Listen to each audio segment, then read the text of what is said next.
Friends, ಹೇಗಿದ್ದೀರಿ? ಎಲ್ಲರೂ ಚೆನ್ನಾಗಿದ್ದೀರಾ ಅಂತ ಭಾವಿಸುತ್ತಾ ಇವತ್ತಿನ ಒಂದು ಕುಂಬಳಕಾಯಿ ರೆಸಿಪಿಯನ್ನು ಮಾಡೋಣವ. ಬನ್ನಿ, ಹಾಗಿದ್ದರೆ ವಿಡಿಯೋ ನೋಡೋಣ. ವಿಡಿಯೋ ನೋಡೋಕ್ಕಿಂತ ಮುಂಚೆ ಲೈಕ್ ಮಾಡಿ, ನಿಮ್ಮ ಫ್ಯಾಮಿಲಿ ಫ್ರೆಂಡ್ಸ್ಗೆ ಶೇರ್ ಮಾಡಿ ಹಾಗೂ ಸಬ್ಸ್ಕ್ರೈಬ್ ಮಾಡಿ ನಮಗೆ ಸಪೋರ್ಟ್ ಮಾಡಿ. ಈಗ ಅರ್ಧ ಕುಂಬಳಕಾಯಿಯನ್ನು ತೆಗೆದುಕೊಂಡು ಚಿಕ್ಕ ಚಿಕ್ಕ ತುಂಡುಗಳನ್ನಾಗಿ ಮಾಡಿಕೊಳ್ಳೋಣ. ಈಗ ತುಂಡನ್ನು ಮಾಡಿಕೊಂಡ ತುಂಡುಗಳ ಮೇಲಿನ ಸಿಪ್ಪೆಯನ್ನು ಕ್ಲೀನಾಗಿ ತೆಗೆದುಕೊಂಡು ಬಿಡೋಣ. ಹೀಗೆ ಸಿಪ್ಪೆಯನ್ನು ತೆಗೆದುಕೊಂಡಿರುವ ಕುಂಬಳಕಾಯಿಯನ್ನು ಈಗ ತುರಿದುಕೊಳ್ಳೋಣ.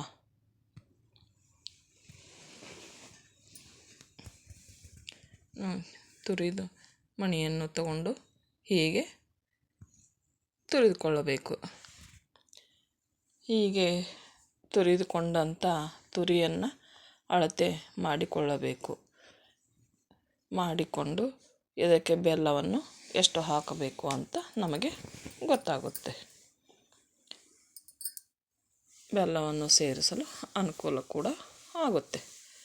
ನೋಡಿ, ಈಗ 2 ಬೌಲ್ ತುರಿ ಆಯಿತು. ಇದಕ್ಕೆ 2.5 ಬೌಲ್ ಬೆಲ್ಲವನ್ನು ತೆಗೆದುಕೊಳ್ತೀನಿ. ಇದಕ್ಕೆ 2 ಬೌಲ್ ಬೆಲ್ಲ ಹಾಕಿದರೆ ಆಗುತ್ತೆ. ಆದರೆ ಸ್ವಲ್ಪ ಸಿಹಿ ಜಾಸ್ತಿ ಇರಲಿ ಅಂತ ನಾನು 2.5 ಬೌಲ್ ಬೆಲ್ಲವನ್ನು ತೆಗೆದುಕೊಂಡಿದ್ದೇನೆ.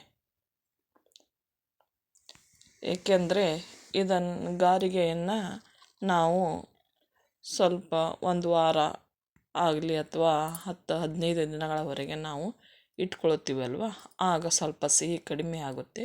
ಆ ಕಾರಣಕ್ಕಾಗಿ ಅರ್ಧ ಬೌಲ್ ಜಾಸ್ತಿಯನ್ನು ನಾವು ಮೊದಲೇ ಹಾಕಿಕೊಂಡಿರಬೇಕು. ಆಗ ನಮಗೆ ನಾವು ಹೇಗೆ ಇಟ್ಟುಕೊಂಡಿರ್ತೇವೆ ಅಲ್ಲಿಯವರೆಗೂ ಸಿಹಿ ಹಾಗೇ ಇರುತ್ತೆ. ಕರೆಕ್ಟಾಗಿ ತಿನ್ನಲು ರುಚಿಯಾಗಿ ಇರುತ್ತೆ. ನೋಡಿ, ಈಗ ಬೆಲ್ಲವನ್ನು ಸೇರಿಸಿ ಇದನ್ನು ಮಿಕ್ಸ್ ಮಾಡಿಕೊಳ್ಳೋಣ. ಹೀಗೆ ಮಿಕ್ಸ್ ಮಾಡ್ತಾ ಮಾಡ್ತಾ ಇದು ಕರಗಿ ನೀರಿನಂತಾಗುತ್ತೆ. ಏಕೆಂದರೆ ಇದು ಕುಂಬಳಕಾಯಿಯು ನೀರಿನ ಅಂಶ ಇರುತ್ತೆ ಅಲ್ವಾ, ಅದರಲ್ಲಿ ಅದು ಒಂದು ಗೂಡಿಸ್ತಾ ಇರುವಾಗ ಅದು ನೀರು ಬಿಟ್ಟುಕೊಳ್ಳುತ್ತೆ. ಹೀಗೆ ಬಿಟ್ಟುಕೊಂಡು ಬೆಲ್ಲ ಎಲ್ಲ ಕರಗಿ ಆಗುತ್ತೆ. ಹೀಗೆ ಮಿಕ್ಸ್ ಮಾಡಿ ಇದನ್ನು 1-2 ಗಂಟೆಯವರೆಗೆ ಮುಚ್ಚಿಟ್ಟು ಬಿಡಬೇಕು. 1-2 ಗಂಟೆಯ ನಂತರ ಇದನ್ನು ತೆಗೆದು ನೋಡಿದಾಗ ಬೆಲ್ಲ ಕರಗಿದೆ ಇಲ್ವಾ ಅಂತ ನೋಡಿ ಅದನ್ನು ಮತ್ತು ಒಂದು 10 ನಿಮಿಷ ಹಾಗೆ ಇಟ್ಟು ನಂತರ ಕುದಿಯಲು ಇಡೋಣವಂತೆ. ಈಗ ಇದಕ್ಕೆ ಗೋಧಿ ಹಿಟ್ಟನ್ನು ತೆಗೆದುಕೊಳ್ಬೇಕು ಅಲ್ವಾ, ಗೋಧಿ ಹಿಟ್ಟನ್ನು ಕೂಡ ನಾವು 2.5 ಬೌಲ್ ತೆಗೆದುಕೊಳ್ಳಬೇಕು. ಮೊದಲು 2 ಬೌಲ್ ಹಿಟ್ಟನ್ನು ನಾವು ಹುರಿದುಕೊಳ್ಳಬೇಕು. ನಂತರ ಅದನ್ನು ಮಿಕ್ಸ್ ಮಾಡಿದ ನಂತರ ನೋಡಿಕೊಂಡು ಅರ್ಧ ಬೌಲ್ ಹಿಟ್ಟನ್ನು ಹುರಿದುಕೊಳ್ಬೇಕು. ಈಗ ಮಿಶ್ರಣವನ್ನು ಆ ಕಡೆ ಕುದಿಯಲು ಇಟ್ಟಿದ್ದೀನಿ.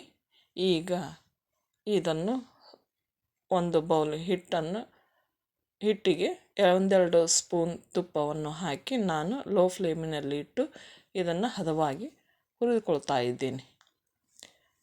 ಇದು ಹುರಿದುಕೊಳ್ಳುವ ಉದ್ದೇಶ ಏನು ಅಂದರೆ, ಇದು ಗೋಧಿ ಹಿಟ್ಟಿನಲ್ಲಿ ತೇವಾಂಶ ಇರುತ್ತೆ. ಆ ತೇವಾಂಶ ಹೋಗಬೇಕು. ತೇವಾಂಶ ಹೋಗಿ ನಾವು ಕೈ ಮುಟ್ಟಿ ನೋಡಿದಾಗ ಸ್ವಲ್ಪ ಬಿಸಿ ತಾಕಬೇಕು. ಅಲ್ಲಿವರೆಗೆ ಇದನ್ನು ಒಂದು ಸ್ವಲ್ಪ ಘಮ ಬರೋವರೆಗೆ ಹುರಿದುಕೊಳ್ಬೇಕು. ಇದು ಹುರಿದುಕೊಳ್ಳುವ ಉದ್ದೇಶ ಏನಂದರೆ, ಇದು ಹುರಿದುಕೊಂಡು ಆ ಮಿಶ್ರಣಕ್ಕೆ ನಾವು ಮಿಕ್ಸ್ ಮಾಡಿದಾಗ ಇದು ಗಾರಿಗೆಯನ್ನು ಮಾಡಿಕೊಂಡಾಗ ಗರಿಗರಿಯಾಗಿ ಪೊಳ್ಳಾಗಿ ಬರುತ್ತೆ. ಆ ಕಾರಣಕ್ಕಾಗಿ ನಾವು ಹುರಿದುಕೊಳ್ತಾ ಇದ್ದೀನಿ. ಮಿಶ್ರಣವು ಗಟ್ಟಿ ಪಾಕ ಬರುವವರೆಗೆ ಕುದಿಯಬೇಕು.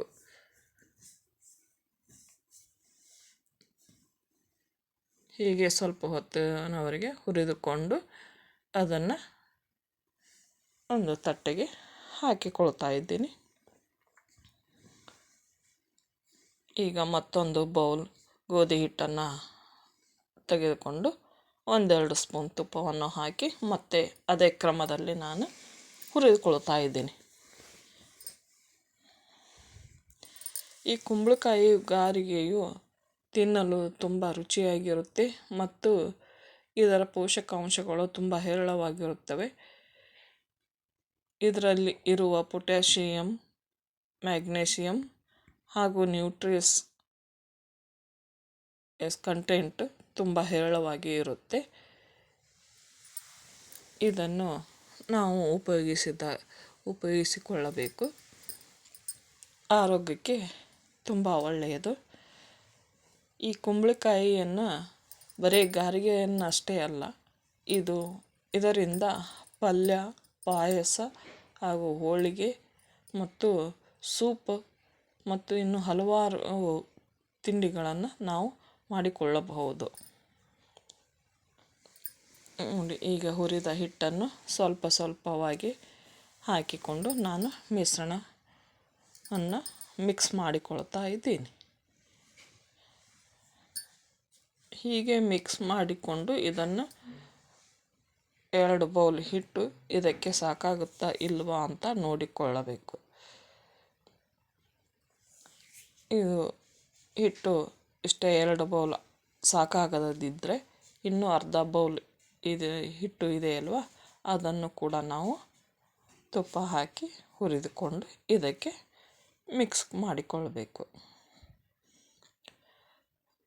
ಹೀಗೆ ಮಿಕ್ಸ್ ಮಾಡಿಕೊಂಡಂಥ ಮಿಶ್ರಣವನ್ನು ನಾವು ಒಂದು ದಿನ ಹಾಗೆ ಇಟ್ಟು ಬಿಡಬೇಕು. ಮರುದಿನ ಇದನ್ನು ವಡೆ ಆಕಾರದಲ್ಲಿ ಮಾಡಿಕೊಂಡು ಎಣ್ಣೆಯಲ್ಲಿ ಕರಿದುಕೊಳ್ಳಬೇಕು. ಕರಿದುಕೊಂಡಂಥ ಗಾರ್ಗೆಯನ್ನು ಸಂಪೂರ್ಣವಾಗಿ ತಣ್ಣಗಾಗಲು ಬಿಟ್ಟು ನಂತರ ಡಬ್ಬದಲ್ಲಿ ಹಾಕಿ ಮುಚ್ಚಿಡಬೇಕು. ನೋಡಿ, ಹೀಗೆ ನಾವು ಗಾರ್ಗೆಯನ್ನು ಕರಿದುಕೊಳ್ತಾ ಇದ್ದೀನಿ. ಈಗ ಗಾರ್ಗೆ ರೆಡಿ ಆದವು.